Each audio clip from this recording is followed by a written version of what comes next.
Bienvenue dans l'émission Le Business du Fitness, le podcast pour comprendre le futur du fitness et inspirer tous les professionnels à devenir une meilleure version d'eux-mêmes. Je suis Andy, coach sportif depuis 20 ans et j'accompagne des coachs et des patrons de clubs à créer un business dont ils sont fiers. Avec ce podcast, je vous propose de rencontrer ensemble des personnes inspirantes. L'idée est de rentrer dans leur tête et de comprendre comment ils en sont arrivés là aujourd'hui. Si vous voulez recevoir toutes les notes de l'épisode, pensez à vous inscrire à la newsletter. Vous trouverez le lien dans la description. Dans l'épisode du jour, j'ai le plaisir d'inviter Bruno Berriot, personal trainer et directeur de Body Concept Training. Il nous partage ses 33 ans d'expérience dans le domaine du fitness et du coaching sportif. On a parlé de plein de choses passionnantes avec Bruno, de vente et de différenciation. On a parlé du concept du why et du pourquoi, de sa réflexion sur le coaching en ligne, du mindset que doivent avoir les coachs sportifs s'ils veulent réussir et atteindre le succès. On a parlé de pricing, de comment les augmenter, de sa vision du personal training et du fitness de manière générale et encore beaucoup d'autres choses. Bref, je ne vous en dis pas plus et je laisse place à notre conversation avec Bruno Berriot. Bonjour à tous, bienvenue sur le business du fitness et aujourd'hui j'ai la chance d'être avec Bruno Berriot qui est directeur du Body Concept Training et qui est aussi personal trainer il me semble. Bonjour Bruno, merci à toi. Salut Andy, merci à toi pour l'invitation, hein. C'est super chouette de pouvoir intervenir et de pouvoir partager et inspirer peut-être, sûrement d'ailleurs, d'autres personnes, je l'espère en tous les cas. J'en doute pas, j'en doute pas. Moi, ça fait plusieurs années que je te connais un petit peu, ce que je te disais en off, voilà, on ne se connaît pas plus que ça, même si voilà, le monde du fitness est assez petit sur le marché francophone, donc voilà, on arrive à plus ou moins mettre un visage sur un nom. Euh, je crois savoir que ça fait longtemps que tu es dans le milieu du fitness. Est-ce que déjà tu pourrais te présenter pour ceux qui ne te connaissent pas? Oui, tout à fait, avec plaisir. Donc oui, ça fait longtemps, hein, tout est relatif sur la durée, mais J'ai vu 90, 1990, non? oui, c'est ça, on va dire ça. Donc ça fait 33 ans que je suis dans le milieu du fitness et ça fait près de 20 ans que je coach en personal training. Donc c'est vraiment ma spécificité, c'est le personal training. Je fais pas de small group, je fais pas de duo, je fais que du one-to-one, du spécifique. Alors après, oui, je fais des team building dans des entreprises ou autres, mais bon, ça, c'est un peu différent. Me présenter, c'est très simple. Quand j'ai commencé, il y a une petite vingtaine d'années, j'étais seul. Je n'ai jamais réfléchi au projet que j'ai monté actuellement, hein. C'est bizarre parce que tous les entrepreneurs ont une vision. Donc peut-être n'avais-je pas la vision d'entreprise à l'époque, d'entrepreneuriat. Mais toujours est-il qu'aujourd'hui, oui, on a développé avec mon épouse Karine on va l'appeler une franchise, mais je n'aime pas ce mot parce que c'est pas une franchise en tant que telle, puisque la plupart des franchises prennent une rétribution, une commission sur le chiffre d'affaires, ce que Body Concept Training ne fait pas. Donc, c'est une licence mensuelle avec les coachs dans lequel on délivre plein de services derrière. Mais donc, on ne prend pas de commission parce que j'estime que s'ils travaillent plus, c'est à eux que ça doit revenir et non pas à nous.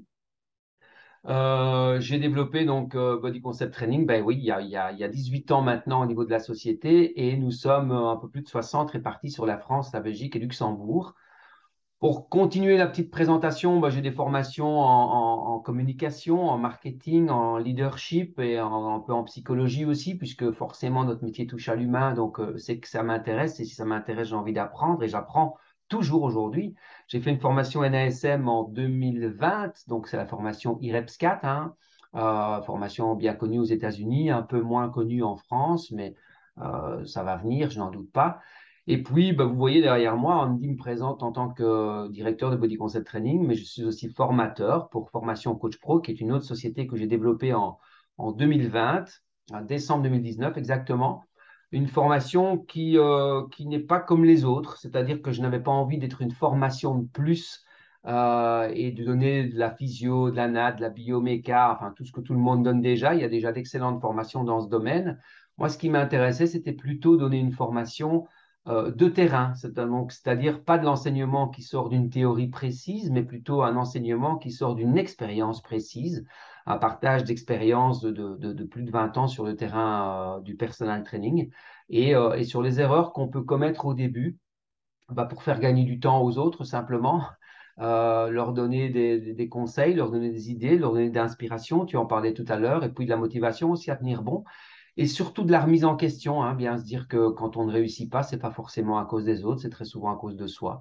Et donc cette formation, elle est une invitation à la réflexion, à ouvrir des pistes de réflexion sur le métier de coach à proprement parler. Et donc voilà, c'est pas du tout. C'est une formation, il faut déjà être coach pour y participer. C'est un des prérequis en tous les cas. Ok.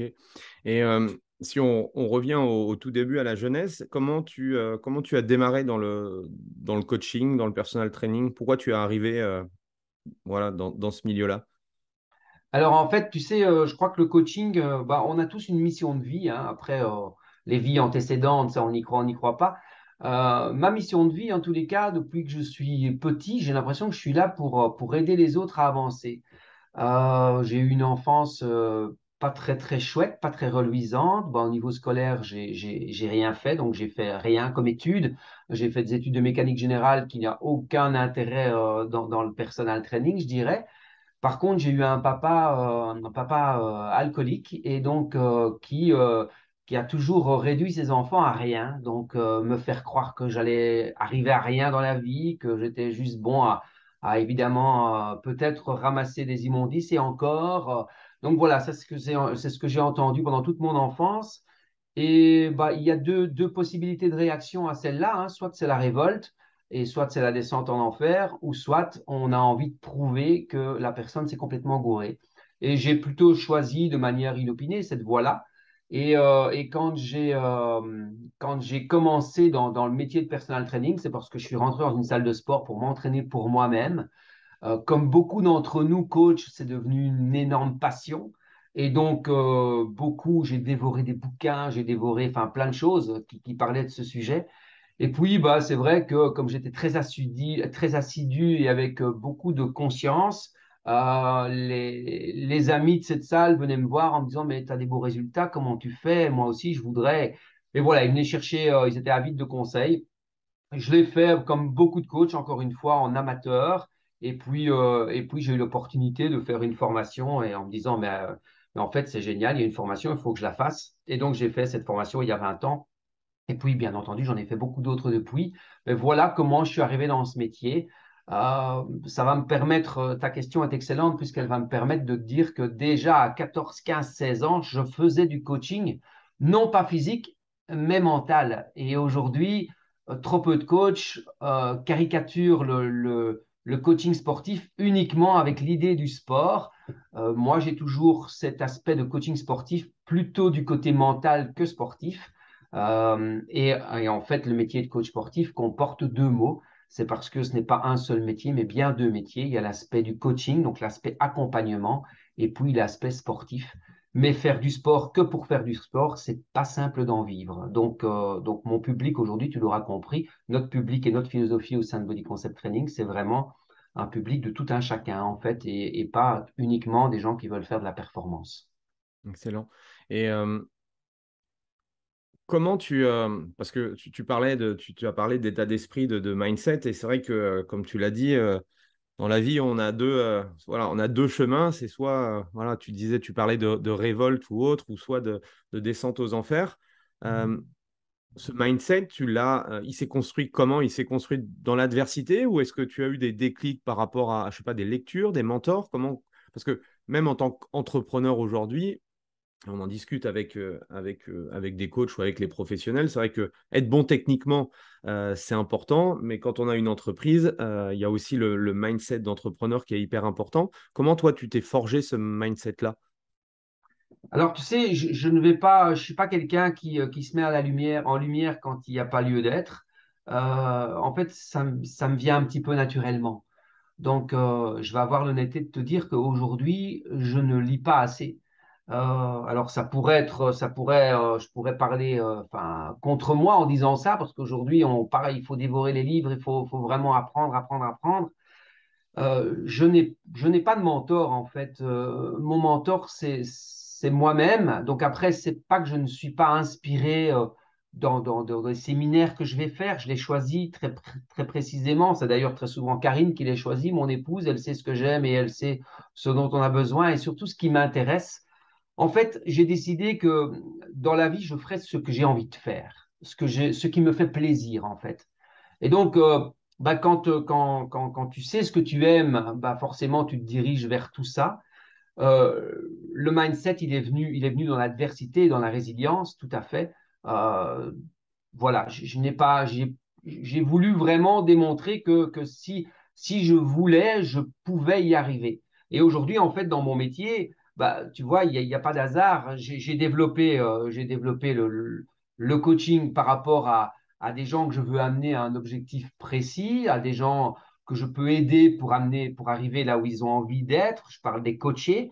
Et puis, tu vois, j'ai développé sans le vouloir, je l'ai dit tout à l'heure au début, on a grandi avec un réseau de coachs qui n'était pas réfléchi à la base. Donc, ce n'était pas pour faire de l'argent à la base. C'était simplement pour aussi, je pense que ça remonte dans mon enfance. Hein, si je faisais une psychothérapie, ça viendrait de là, je pense. C'est qu'aujourd'hui, je veux aider les gens qui ne croient pas en eux à leur dire, mais si tu vas voir, il suffit d'appliquer certaines règles, d'avoir conscience de certaines réflexions pour que ton business fonctionne. En fait, il faut arrêter de se dire que son business ne fonctionne pas à cause des autres. On le sait tous, tu es entrepreneur aussi, quand quelque chose ne fonctionne pas, c'est à nous de changer la chose. C'est pas aux gens à changer. C'est à nous à changer peut-être la manière dont on apporte la chose devant les yeux des gens. Mhm. Et du coup, tes débuts dans le personal training, parce que moi, déjà qu'il y a un petit peu de bouteille, et je me souviens qu'au tout début, on n'était pas nombreux à faire ce métier-là, mais alors toi, tu as démarré encore bien, bien avant moi. Euh, C'était comment le personal training dans les années 90-2000? Puis c'est chouette, tu veux me faire un petit coup de nostalgie là, toi. Non, écoute, c'est encore une fois une excellente question. Je te félicite, tu fais très bien ça. Tu sais, quand j'ai débuté, donc moi j'ai débuté en Belgique, hein, pour ceux qui ne l'ont pas encore compris ou entendu, je Oui, suis c'est vrai belge. qu'on l'a peut-être pas dit, mais oui, Voilà, Bruno voilà, est belge. voilà. Et je vis en Belgique et donc intéressant pour justement peut-être un regard différent sur le marché. S'il y en a s'il y en a une de différence. En fait, quand j'ai commencé, moi, j'ai tout de suite parlé du personal training. Et je me souviens très bien que mon entourage proche, donc les amis, la famille, m'ont dit, Bruno, en fait, ce que tu dois savoir, Andy, et les auditeurs, c'est que j'ai commencé à développer le personal training dans la ville de Belgique la plus peuplée en termes d'immigrés. Donc, au niveau de la densité de la population sur toute la Belgique entière, même si elle est petite, hein, je rappelle, comme nous sommes 12 millions d'habitants, eh bien, c'était la ville de Belgique où il y a le plus d'immigrés. Qui dit immigré dit évidemment statut social inférieur. Et donc, ma famille, mes amis m'ont dit, mais Bruno, tu réussis, enfin, c'est pas possible, ça va jamais marcher ton truc. Il n'y a pas de stars en Belgique, il n'y a pas de professionnels de haut niveau, de sportifs de haut niveau. Qu'est-ce que tu vas faire pour développer ton activité? Ça marchera pas. En plus, le personal training, puisque j'utilisais ce terme-là en communication, le personal training, mais personne sait c'est quoi, on ne comprend pas ce que ça veut dire. Et la petite anecdote, quand je suis allé dans mon guichet d'entreprise, je ne sais pas si vous appelez ça de la même manière en France, c'est l'URSSAF, je crois, chez vous, Mhm. pour aller chercher mon numéro d'entreprise, tu vois, numéro de siret ou mon numéro de TVA, comme on dit en Belgique.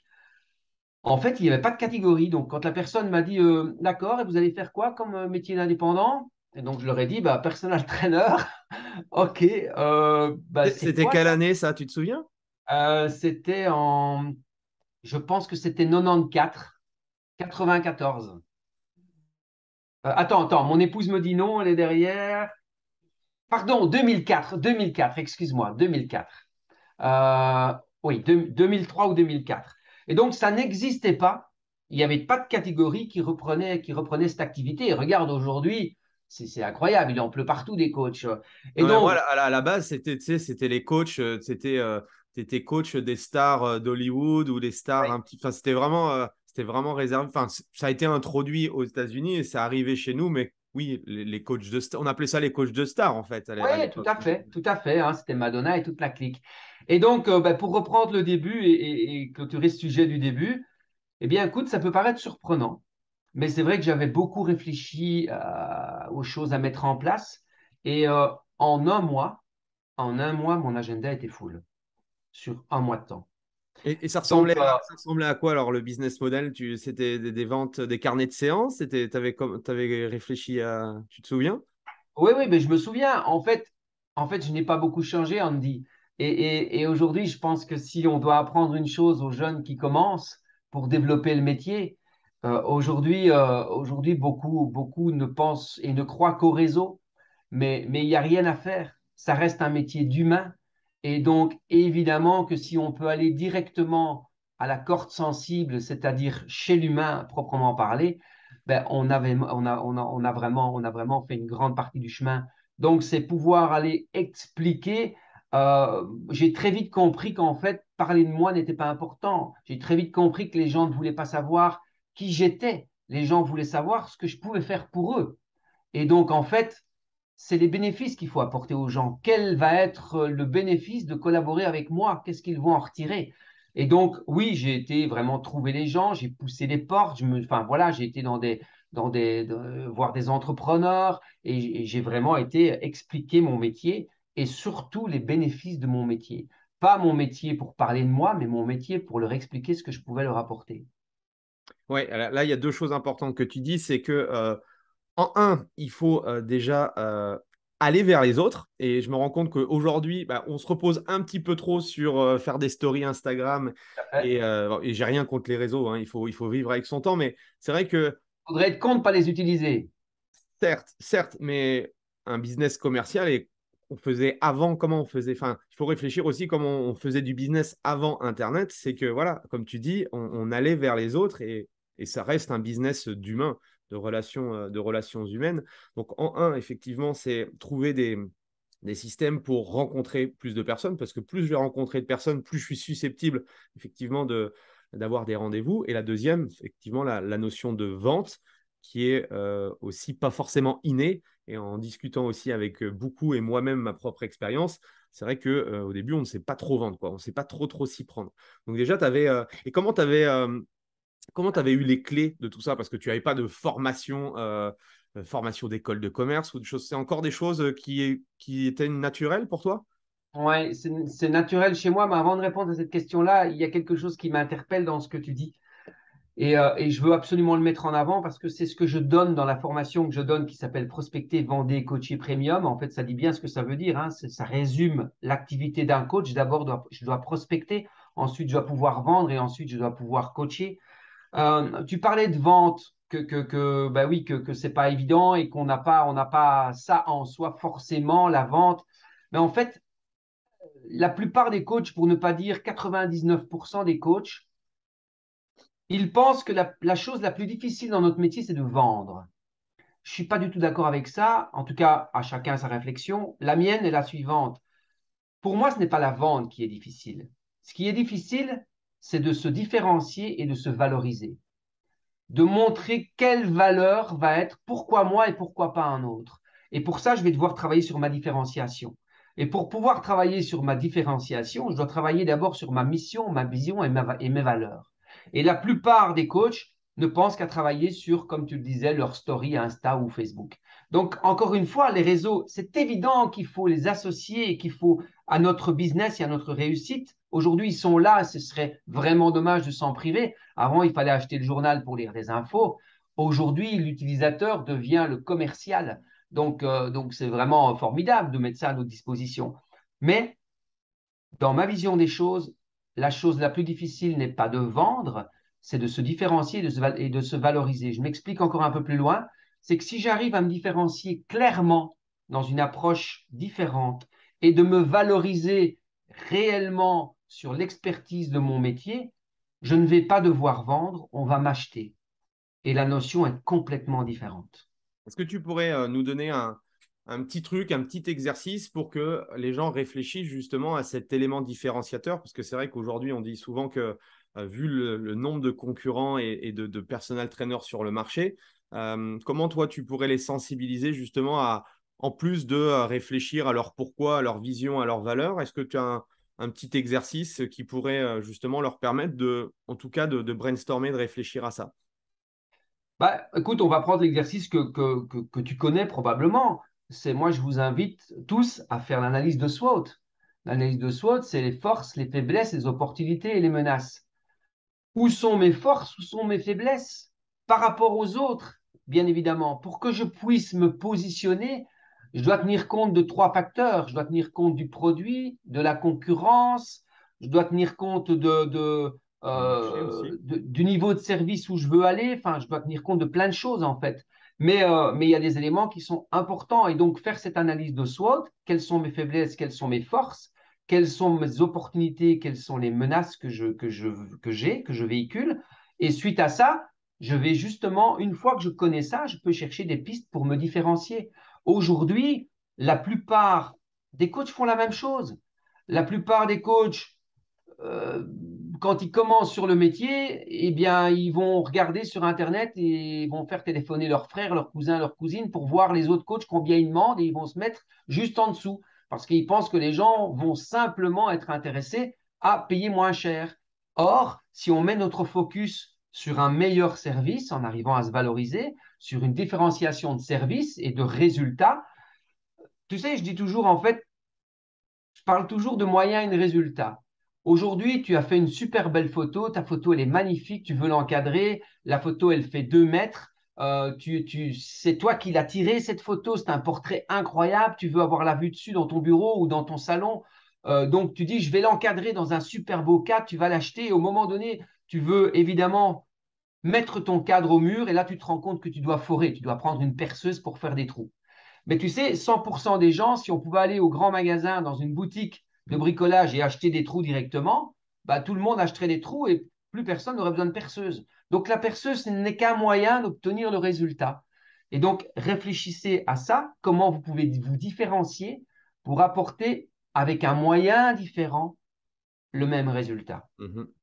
Et en fait, il faut que les gens visualisent le moyen. Et aujourd'hui, trop de coachs, je le répète, je l'ai déjà dit, mais sont basés sur le sport, sur les exercices. C'est focus exercice, exercice. Et après, en fait, ils s'étonnent que les gens ne sont pas fidélisés. Moi, la femme, la dame la plus ancienne, enfin, la coachée la plus ancienne que je coach, ça fait 17 ans que je la vois 2 fois par semaine à domicile. Donc, il y a une raison. Si j'étais resté juste sur les exercices, exercices, exercices, je pense que ça fait longtemps que cette dame aurait fait un autre sport ou avec quelqu'un d'autre pour un peu changer. Mhm. Et quelles sont les 2, 3 erreurs les plus fréquentes que tu vois de la part des coachs, des personnel trainers? Alors, la première erreur, à mon sens, c'est d'avoir une communication qui est beaucoup trop large. C'est-à-dire que, et je comprends tout à fait, hein, j'ai fait les mêmes au tout début, j'ai communiqué sur beaucoup de choses que je pouvais donner. Mais on le sait, toi et moi, qu'aujourd'hui, quand tu communiques pour tout le monde, en fait, tu communiques pour personne. Donc, soyez spécifiques. La deuxième chose, c'est la plupart des gens dévalorisent leur métier eux-mêmes en bradant leur prix. Plus je diminue mon prix, plus je suis en train de dire que je fais de la faut le dire, je fais de la merde. Plus je diminue mon prix, plus je suis en train de dire aux gens, regardez, chez moi, c'est vraiment pas cher parce que ce que je fais, c'est pas vraiment de grande qualité. Donc ça, c'est vraiment la deuxième erreur que je constate le plus souvent. Et la troisième erreur que je constate le plus souvent chez les coachs, c'est qu'ils oublient que pour vivre du sport, il ne suffit pas d'être sportif. Il faut d'abord et avant tout pouvoir le vendre. Et donc, le métier de coach est un métier extrêmement difficile parce qu'il ne suffit pas de connaître la méthodologie d'entraînement, la physio, la natte, la bioméca. Il ne suffit pas de ça. Il suffit d'avoir une casquette de compétences en termes d'entraînement, mais il faut aussi une casquette en termes de marketeur. Il faut aussi une casquette en tant que, entre guillemets, psychologue, c'est-à-dire avoir une large compétence en communication relationnelle, puisque je rappelle que le coaching, c'est ça, hein, c'est de l'accompagnement, et puis il y a l'aspect sport. Et voilà, et aujourd'hui, j'ai envie de dire que c'est les 3 erreurs que je vois le plus. Et pour moi, la plus grande, c'est que les coachs, en fait, tu sais, je donnais une formation ce week-end et j'avais une personne, en fait, qui me disait, qui est basée juste, et ça va te parler, elle est basée juste sur l'entraînement cross-training, crossfit.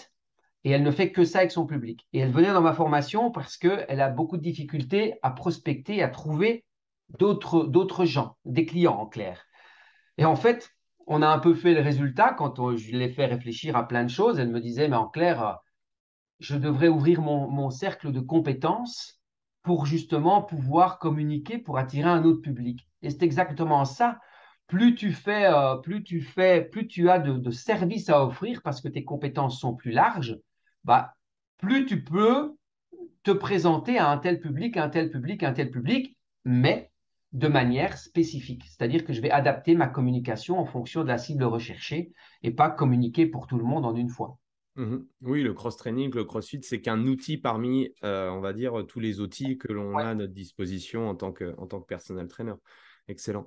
Et donc de 2003-2004 jusqu'à aujourd'hui, 2022-2023 bientôt, quels sont tes enseignements, toi? Je serais curieux de voir, de savoir un petit peu, voilà, par rapport à tout ce que tu as pu apprendre. En plus, tu es encore sur le terrain. Voilà, quels sont tes gros enseignements, tes 2, 3 gros enseignements depuis toutes ces années? Ok. Bah, d'abord, tu fais bien de dire, je te remercie parce que je ne l'avais pas dit, que je suis encore effectivement sur le terrain, je coach encore trop. Je coach trop parce qu'avec tout ce que je fais à côté et je m'occupe des coachs énormément au niveau de Body Concept Training et je coach encore plus ou moins 25 heures par semaine, ce qui est quand même pas mal. Mais en fait, je te l'ai dit tout à l'heure, c'est ma passion. Donc, je ne travaille pas. Et les gens que je coach, c'est des gens que j'ai depuis de nombreuses années. Je ne prends plus de nouvelles personnes. Et je me vois mal aujourd'hui leur dire, bon, ben, les gars, aujourd'hui, c'est bon, j'ai plus besoin de vous. Non, en fait, j'ai besoin d'eux parce que c'est ma nourriture. Ça me nourrit.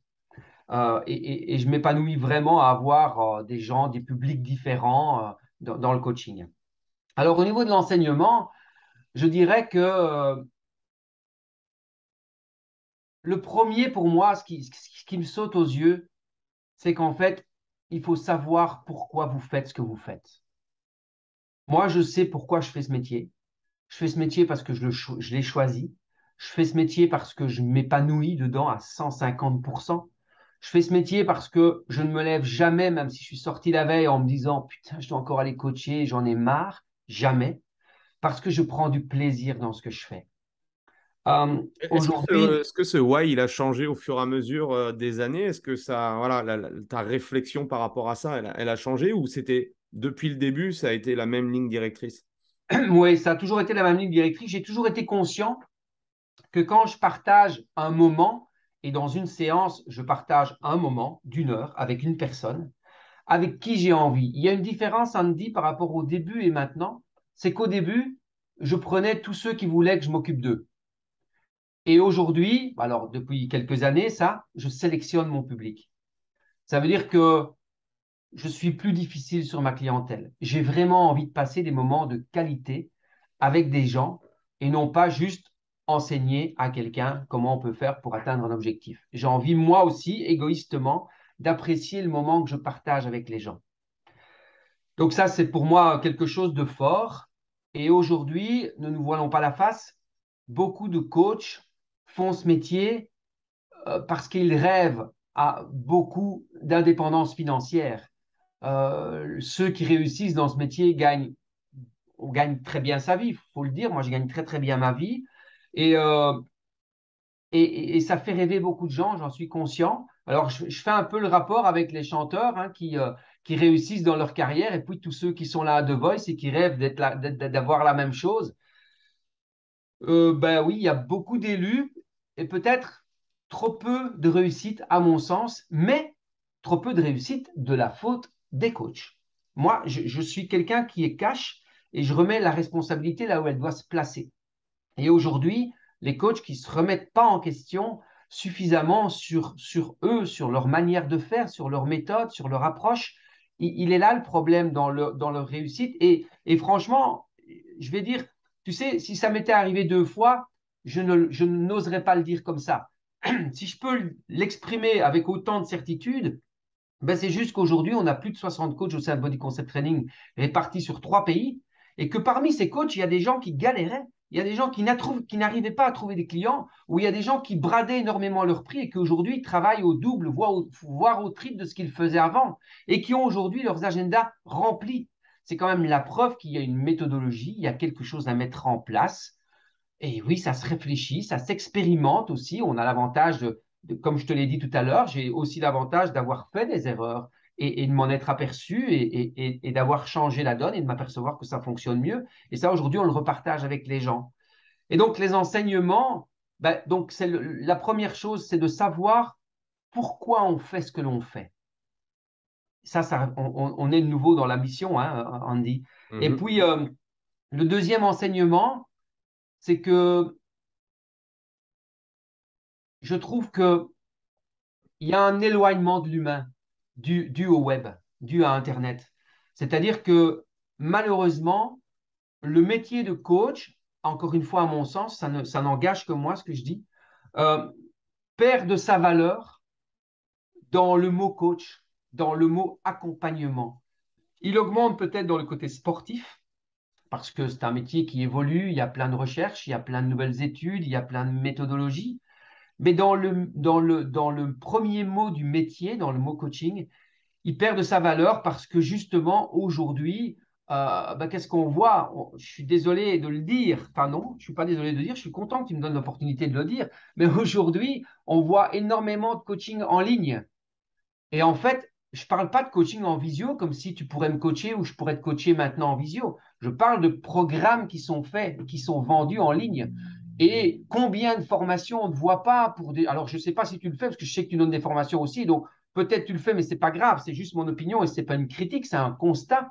Aujourd'hui, c'est beaucoup de formations en ligne et on promet aux coachs que quand ils vont vendre des programmes en ligne, bah oui, c'est super, les programmes vont se vendre pendant qu'ils dorment et c'est des revenus passifs, c'est magnifique.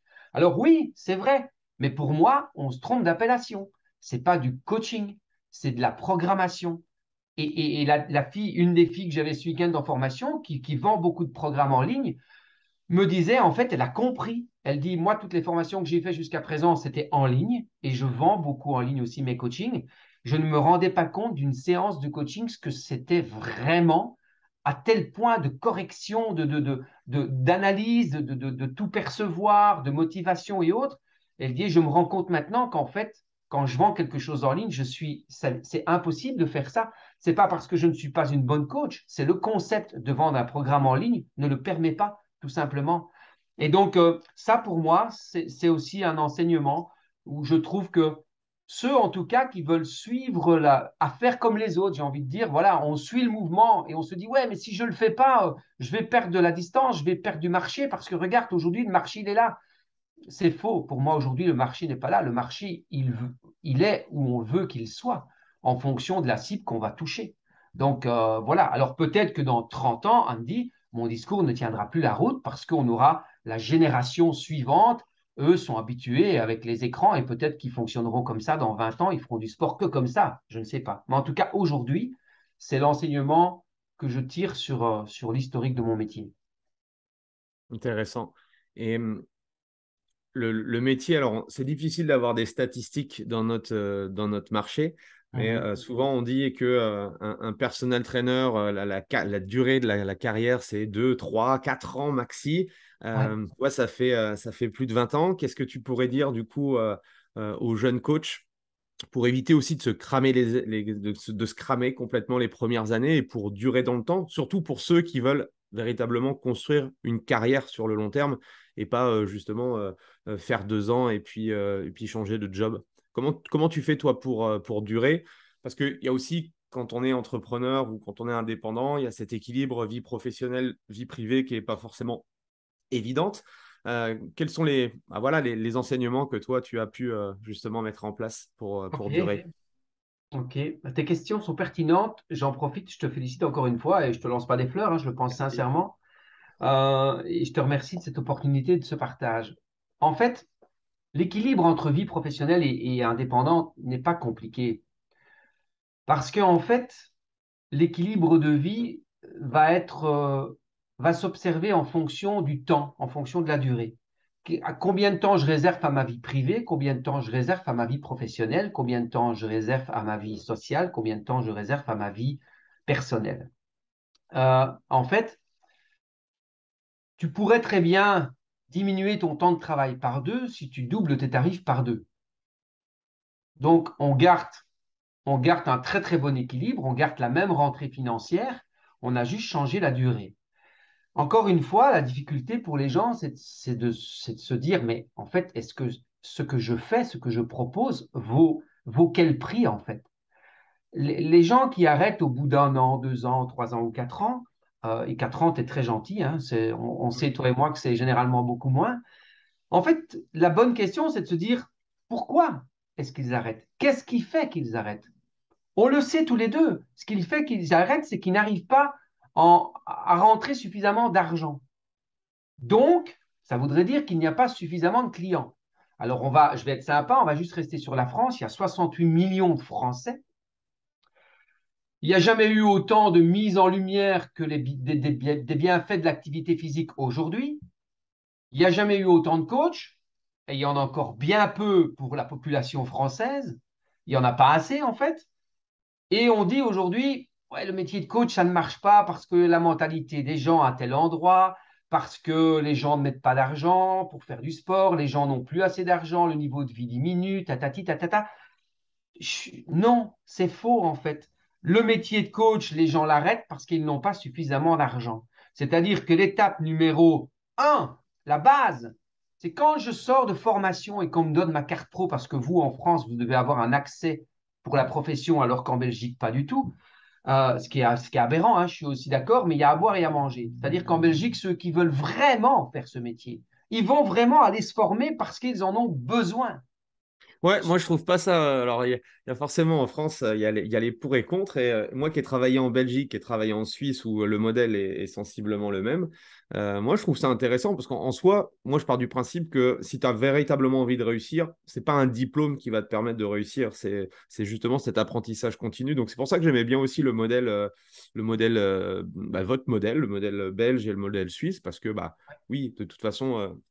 Il faut pas que tu restes sur tes acquis, donc à partir de là, et tu vois, à contrario, en France, c'est que, alors je fais des généralités, mais c'est un peu ça, c'est que une fois que tu as le diplôme, tu as l'impression d'être le roi du monde et tu n'as plus besoin de te former. Tu vois, donc Ah, c'est mais intéressant sur certaines choses et un peu moins sur d'autres, quoi. je suis à 100% d'accord. Donc, on en revient à la responsabilité que l'on a de soi.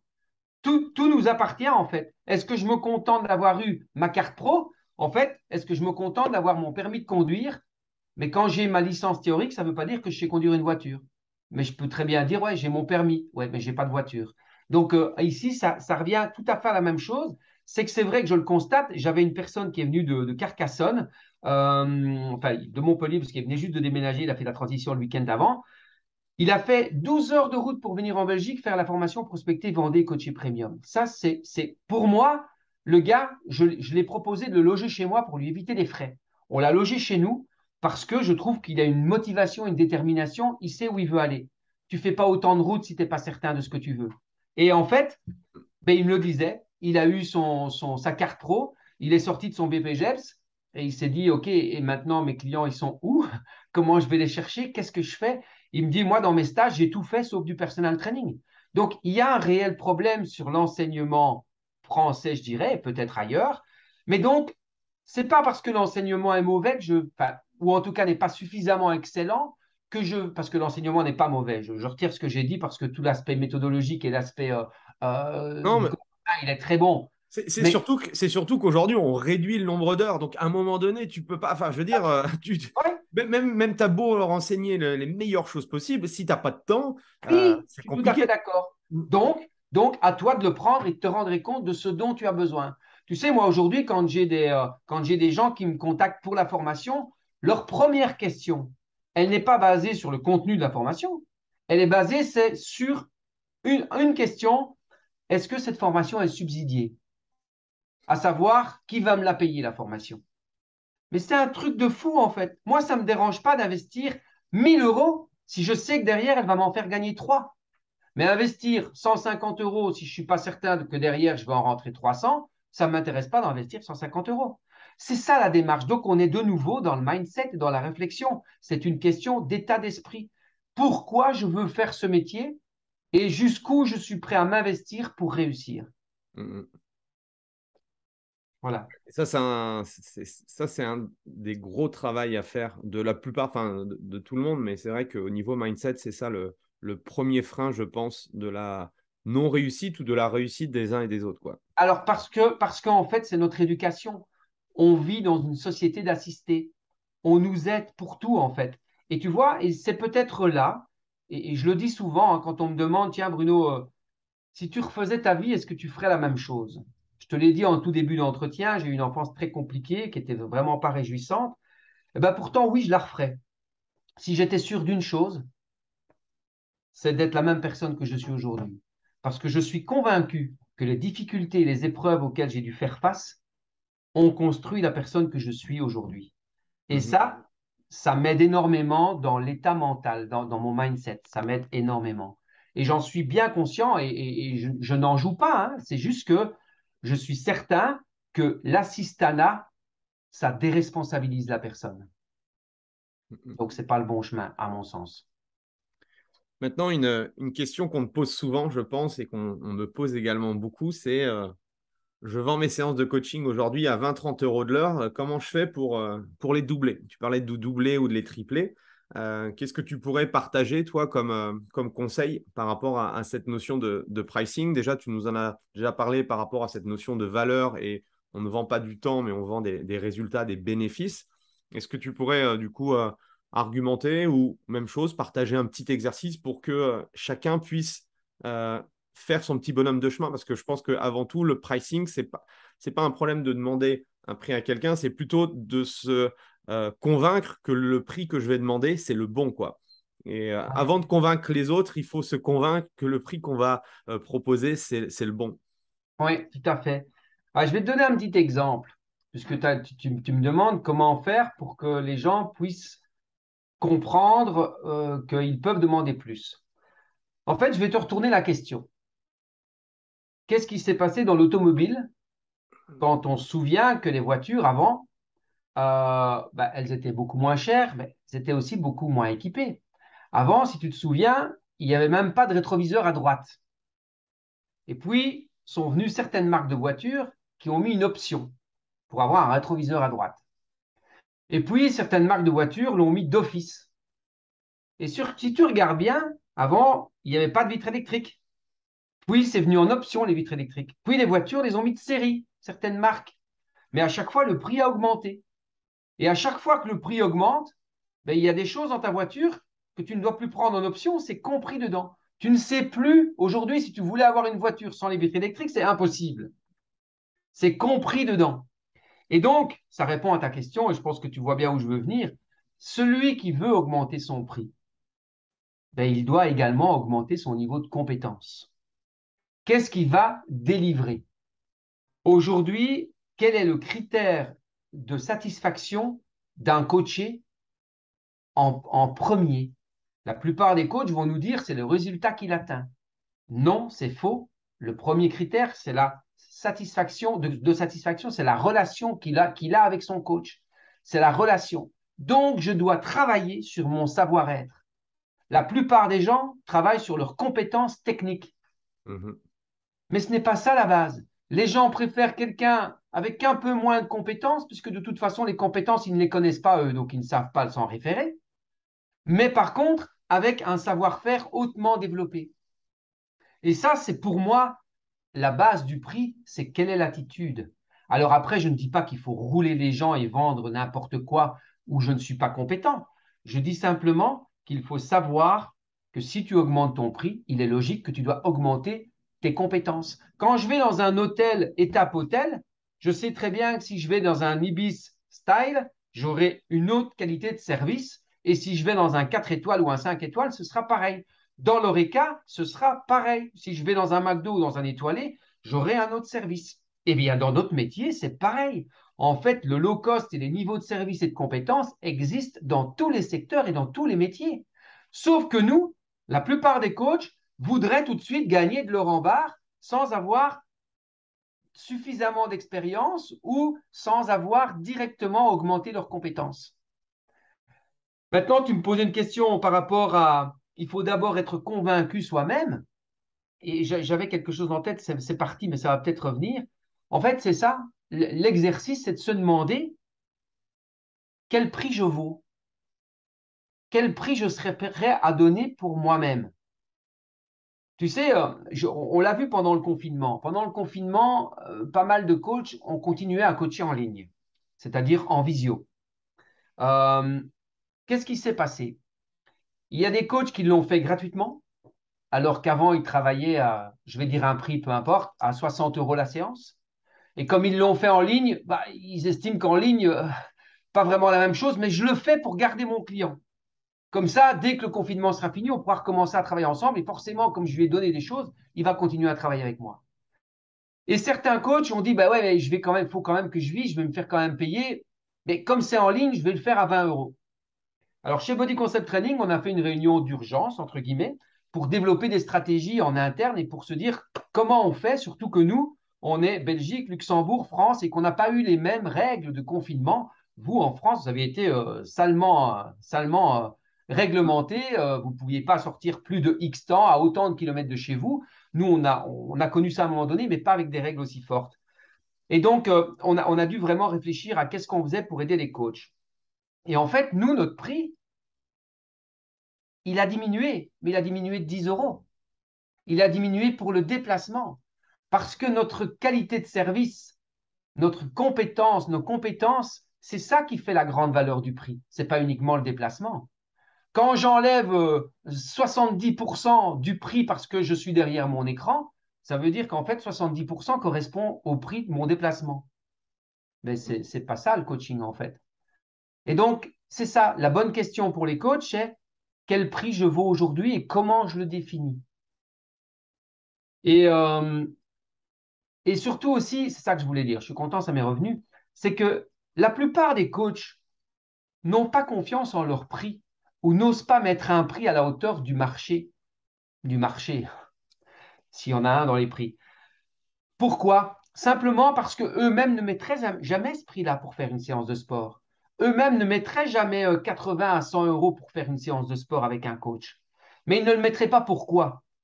Pas simplement parce qu'ils n'ont pas les moyens, c'est une des raisons, mais ils ne le mettraient pas parce qu'ils n'en ont pas les besoins. Eux, ils ont leur motivation, c'est leur passion. Ils ont besoin de personne pour s'entraîner, ils aiment ça. Donc, pour eux, ce n'est pas difficile de s'entraîner. Et donc, ils ne paieraient jamais quelqu'un pour ça. Donc, ça, c'est une première raison pour laquelle ils n'ont pas la vision de donner autant d'argent. Et puis, la deuxième, qu'est-ce que je voulais encore dire par rapport à ça? Oui, c'est que la difficulté des coachs aujourd'hui à pouvoir faire fonctionner leur business, c'est que la plupart des gens, bon, je fais une généralité qui n'est peut-être pas la réalité, mais moi je pense que si. Le statut social moyen dans lequel nous nous trouvons plus ou moins tous, euh, quand on commence son activité de coach, eh bien, on se sent confortable dans le statut qui nous ressemble. Et donc, on a envie, enfin, on va contacter uniquement les gens qui sont dans notre statut et avec lesquels je me sens bien. Or, notre service de personal training, il ne correspond pas au statut social moyen, j'ai envie de dire. Sauf si je veux vendre des trucs à 25 ou 30 euros. Mais ce n'est pas logique dans notre métier. Mhm. Et donc, ce que je veux dire, c'est que les coachs doivent sortir et agrandir leur zone de confort pour se dire, mais en fait, je dois aller frapper à la porte de l'étage du dessus. Et les gens ont toujours l'impression que les gens du dessus, hein, la classe sociale supérieure, les gens ont l'impression que, les coachs ont l'impression que ce sont des gens différents, des gens qui ne vont pas nous adresser la parole, des gens qui ne vont pas nous octroyer de la reconnaissance. Mais c'est totalement faux en fait. Encore une fois, c'est la communication de base par rapport à la vision de dire comment je vais faire pour aller construire un message et lui mettre devant les yeux que ce que je propose, c'est pour lui. Mhm. C'est ça en fait la difficulté pour la plupart des coachs. Et donc forcément, ben, leur business à un tel prix ne fonctionne pas. Aujourd'hui, la plupart des coachs perdent leur temps. Ils vendent leur temps plutôt que de vendre leur expertise. Ils vendent leur temps plutôt que leur expertise. Et si on en revient et si on me demande c'est quoi le métier de personal trainer, eh bien, le métier de personal trainer, c'est un service dans un espace de temps. Quelle est la qualité et le degré de mon service et mon temps, à combien j'estime une heure de ma vie. Mhm. Voilà. Parfait, parfait, parfait. Merci. Euh, ta vision, toi, du fitness. Est-ce que tu as parlé du Covid, des confinements successifs? Quelle est ta vision? Est-ce qu'il y a un avant-après Covid et comment tu vois l'avenir du personal training dans les 5 à 10 ans à venir? Alors, est-ce qu'il y a un avant, un après Covid? J'ai envie de te dire oui et non. J'ai envie de te dire oui parce que j'aimerais que la perception des gens, en fait, quand on a enfermé les gens, tout d'un coup, tout le monde avait envie de faire du sport. Tout le monde avait envie de bouger, simplement parce qu'on les empêche de faire quelque chose. Dès qu'il y a une interdiction, on a envie d'aller contre. On le sait, toi et moi, pour changer l'humain, c'est très compliqué. Et donc, chasser le naturel, il revient au galop. Dès qu'on est sorti du confinement, ben, il y a plein de gens qui sont allés s'inscrire dans une salle de sport, parce qu'on nous a tellement bassinés avec l'immunité que c'était bien de pratiquer une activité physique, ce qui est vrai. Mais ce n'est pas pour ça que c'est simple à garder, à mettre en place. Mm. Et donc, la plupart des gens, moi je l'ai vu, j'ai fait beaucoup pendant le confinement, j'étais beaucoup en extérieur, j'ai continué toutes mes séances de coaching en Belgique, mais en extérieur avec les gens. En plus, si tu te souviens bien, mars-avril 2020, on a eu une météo exceptionnelle, en tout cas pour nous en Belgique. Et donc, j'étais en forêt avec les gens. Je n'ai jamais vu, Andy, autant de monde dans le bois. J'avais jamais vu autant de monde en même temps. C'était incroyable. Et aujourd'hui, ben, on a retrouvé le naturel. C'est-à-dire qu'aujourd'hui, les gens sont dans le canapé devant la télé en train de boire l'apéro et manger leurs chips. Donc, en fait, la prise de conscience, elle a été là. Et puis, j'ai envie de dire on retourne tous un petit peu à ses habitudes. Donc, l'avant-après Covid, c'est ça. Aujourd'hui, l'avant-après Covid, par rapport au coach, je pense qu'il y a encore beaucoup plus de coachs qu'avant. Il y en a plein qui ont eu le mérite de faire bouger les gens, même si ce n'était pas toujours bien, bien réalisé, bien exécuté. Mais en tout cas, l'attention y était. Toi, L'intention, t'as vu beaucoup de Facebook Live, hein. ah, elle est terrible. Elle est terrible. Tu sais, Andy, moi, j'ai organisé en 6 jours. Bon, ben ça, on est entrepreneur ou on ne l'est pas, mais en 6 jours, quand il y a eu le confinement, j'ai construit une formation qui s'appelle le coach d'aujourd'hui dans la réalité du futur. Et c'était pour apprendre aux gens à prospecter en ligne, à coacher en ligne et à fidéliser en ligne. Tout en ligne, mais en faisant du coaching réel, en présentiel, mais en visio, à travers un écran. Et c'est une formation, je n'ai jamais donné autant. Elle a été full sur un mois, 4 fois. Donc, et j'avais des gens de la Réunion, j'avais des gens d'un peu partout. Franchement, c'était super. C'était une très belle expérience. Mais toujours est-il que les coachs aujourd'hui, voilà, il y en a de plus en plus. Et je pense que le point noir du Covid pour les coachs, ça a été qu'ils étaient excessivement suivis sur les réseaux, pour ceux qui avaient la tchatch, l'attitude et qui ont bien amusé les gens. Encore une fois, je le dis, c'était pas toujours bien exécuté, mais l'intention était bienveillante et c'était bien le principal de ce que les gens avaient besoin à ce moment-là. Le point noir, c'est que ces gens aujourd'hui, qui n'ont aucune notion du coaching, qui ne sont pas vraiment coachs dans les formations, enfin, qui ne sont pas vraiment formés, pardon, ben, en fait, ils ont envie de continuer ce qu'ils ont fait.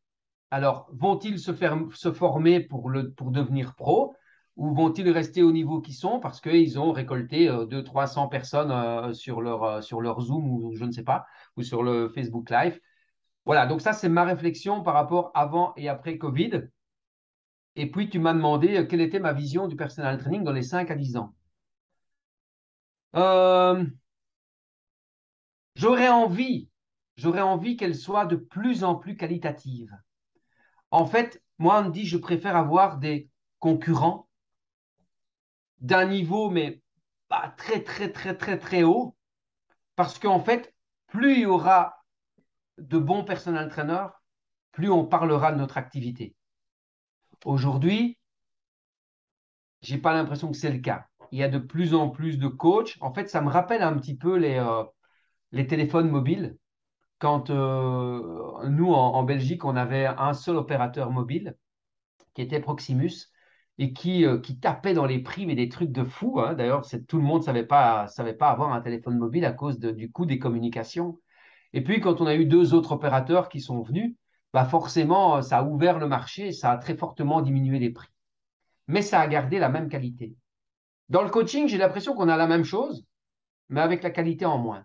Ça veut dire qu'aujourd'hui, on a des coachs qui travaillent à des prix, mais qui sont à la limite pas possibles. Tu ne peux pas gagner ta vie euh, dans un métier où tu fais des déplacements, parce que tu vois, les coachs, en fait, ils ont des difficultés à mettre un tarif horaire, mais ils oublient que quand ils font 1 heure de séance avec une personne, s'ils sont vraiment professionnels, ils ont dû préparer leur séance pour cette personne-là et non pas faire la même chose pour tout le monde toute la journée, ce qui n'est pas du personal training pour moi. Et donc, ils ont pris du temps pour construire la séance de la personne. Ils ont pris du temps pour se déplacer, s'ils font du domicile, s'ils sont en entreprise, s'ils vont en studio ou autre. Et puis, ils prennent du temps pour aller au client suivant, s'ils sont à l'extérieur d'un studio. Donc, leur tarif horaire, ce n'est pas une bonne vision de la chose, en fait. Ce n'est pas intelligent de réfléchir comme ça. Mhm. Et je dirais que ça va encore de plus en plus se digitaliser. Et alors, on me pose souvent une question, je ne sais pas si tu allais me la poser, mais je prends les devants. On me pose souvent la question, mais quand c'est pour la presse ou autre, Bruno, est-ce que vous n'avez pas peur que votre métier tombe dans les oubliettes et que ce soit le digital qui prenne le dessus? Ben non, honnêtement, Andy, non.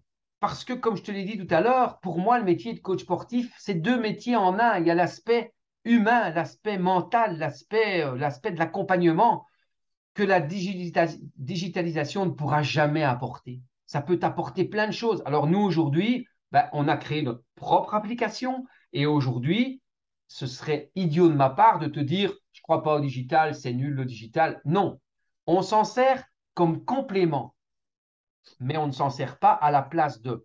Donc, on ne remplace pas, on met de nouveau une valeur ajoutée. Mhm.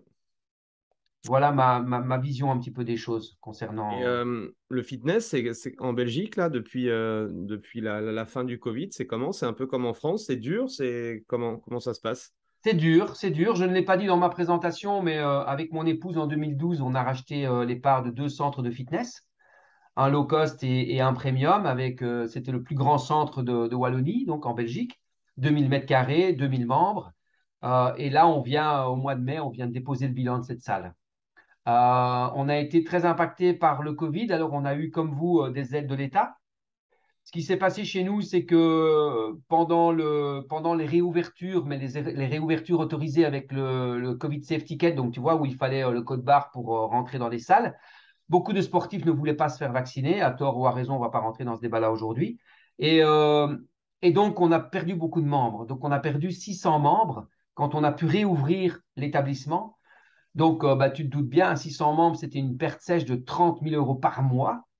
Plus en janvier, les coûts de l'énergie qui sont arrivés et qui ont explosé x4 chez nous en Belgique, c'était plus possible. Donc, on a déposé le bilan de cette salle malheureusement. Donc, on a toujours une autre salle là qui fonctionne. Mais donc, pour répondre à ta question concrètement, ouais, c'est très dur le fitness pour l'instant. Certains centres de fitness, des connaissances que j'ai, ont récupéré leurs membres, voire ont fait un peu plus, mais ça reste difficile à cause des niveaux d'énergie maintenant. Ok. C'est quoi ton échec préféré, Bruno?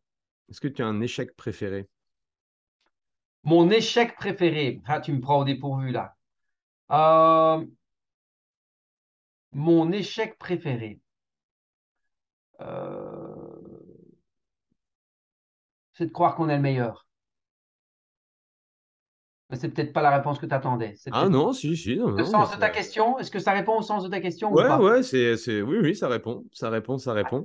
Et comment tu fais du coup pour pas tomber dans ce travers-là? Euh, la remise en question.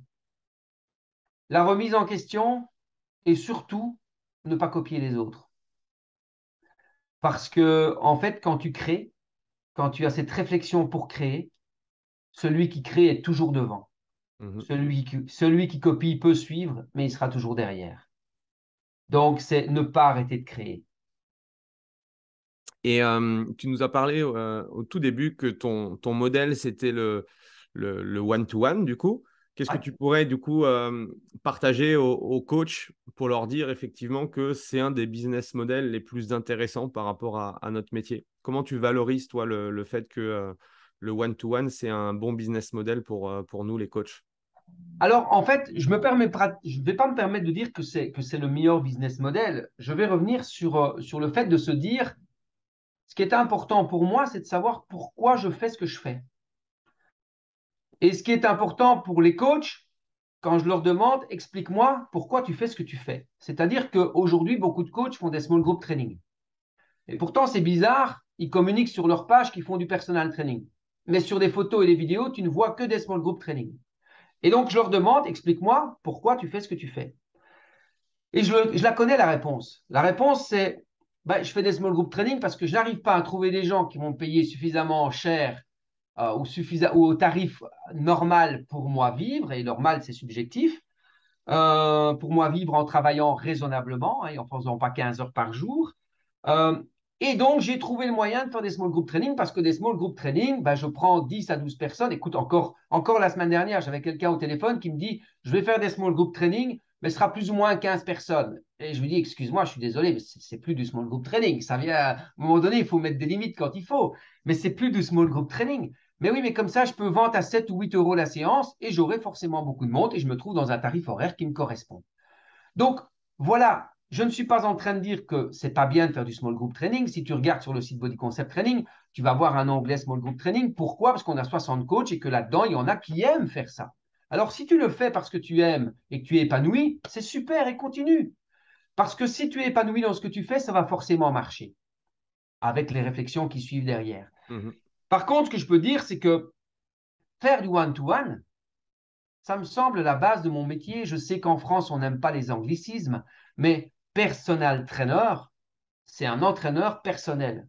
Un entraîneur personnel qui coach 4 personnes, il est plus personnel. Il est divisé.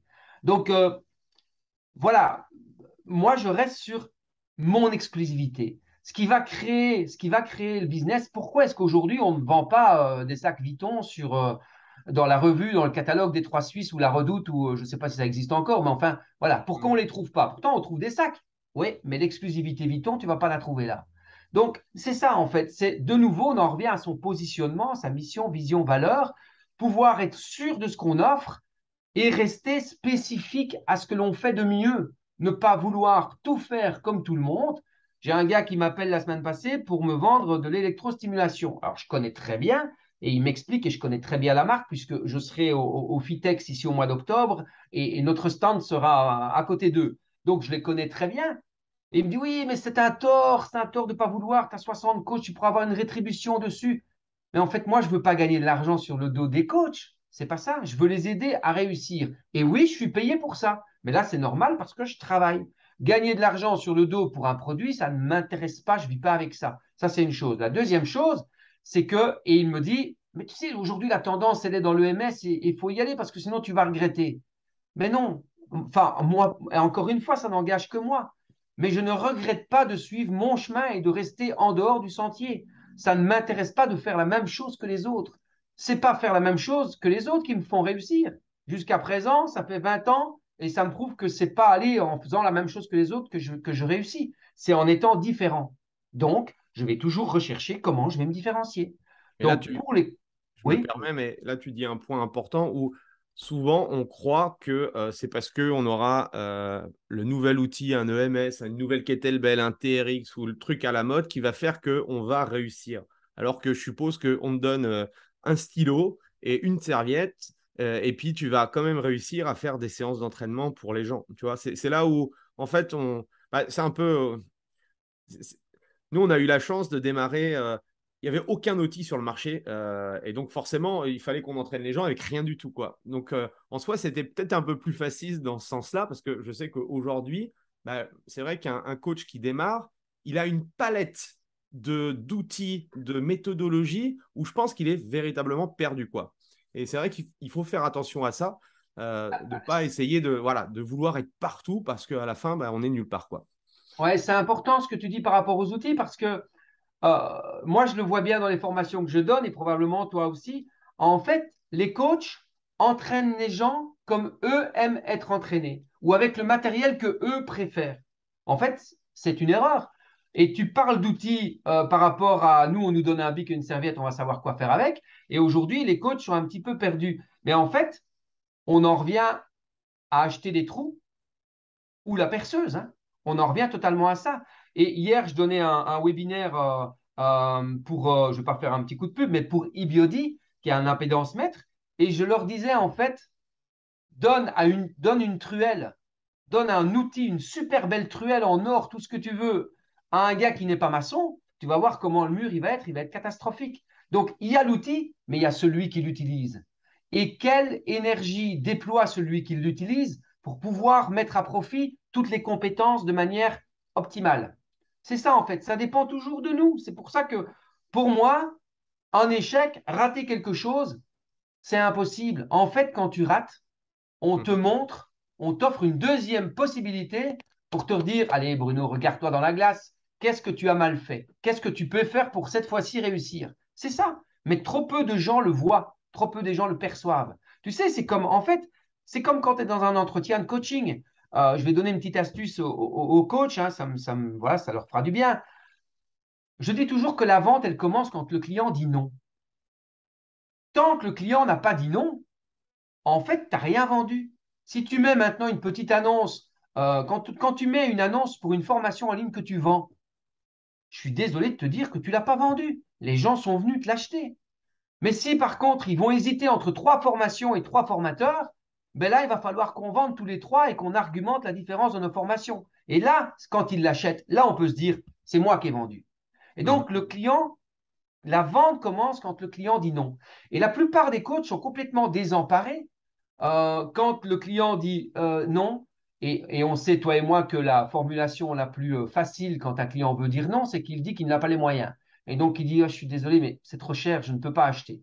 Et là, le coach, il est désemparé, il se désintègre et il ne sait plus quoi dire. Et alors, ben voilà, et la personne dit, ben, je vais réfléchir et je vous rappellerai. OK, merci de m'avoir donné un peu de temps. Merci, monsieur. Au revoir, madame. Et puis, bonne soirée. Or, en fait, quand la personne vous dit non, la personne, elle est juste en train de vous dire, je te donne une deuxième chance pour que tu me réexpliques comment tu peux m'aider parce que je n'ai pas compris. C'est juste aussi simple que ça. Et on n'a pas ce réflexe. Alors, en tout cas, les gens ne sont pas formés à répondre à ce genre de choses. Et c'est bien pour ça que la formation s'appelle Prospecter, Vendez et Coacher Premium, parce que le coach doit développer ses compétences sur ces 3 axes forts et pas uniquement sur comment j'utilise un Viper, un TRX. On s'en fout, comme tu l'as dit, avec une serviette, on fait une séance d'1 heure. Merci pour tout ton partage. Est-ce que j'aime bien poser cette question, est-ce que tu as un livre ou une ressource que tu partages à tes coachs et que tu pourrais partager ici? Alors, comme je te l'ai dit, je n'ai pas de livre, hein, donc je ne vais pas t'inventer des choses. Je n'ai pas de livre, j'ai une phrase que je partage toujours à la fin de mes conférences ou de mes webinaires ou de mes formations.